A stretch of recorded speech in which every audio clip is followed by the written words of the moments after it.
Back ఇంకా అలాగే దాగుంది నాగార్జునది, అది ఒకటి గుర్తుపెట్టుకోండి. నాగార్జునకి 100 కోట్ల సినిమా 1000 కోట్ల సినిమా చూపెట్టాడు.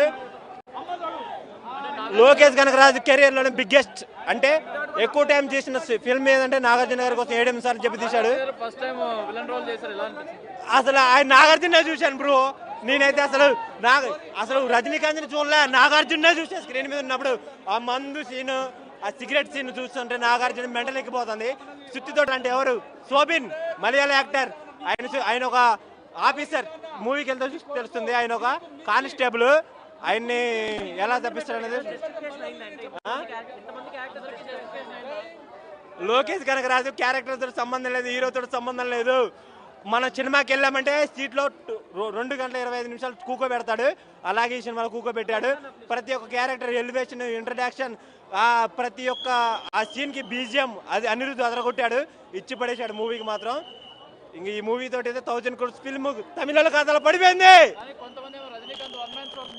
1 man షో అంటే హీరో కాబట్టి 1 man షో ఉంటుంది. కాకపోతే ఆయన డామినేట్ చేసింది మాత్రం మన తెలుగుడు నాగార్జున, అదొకటి గుర్తుపెట్టుకోండి. ఇద్దరి మధ్య సీన్స్ అంటే అసలు రవితేజని డామినేట్ చేశాడు మన నాగార్జున, ఇచ్చి పడేశాడు మాత్రం మూవీకి అయితే. మౌనిక సంగ డాన్స్ చేసి పెడతా కిందికి రా.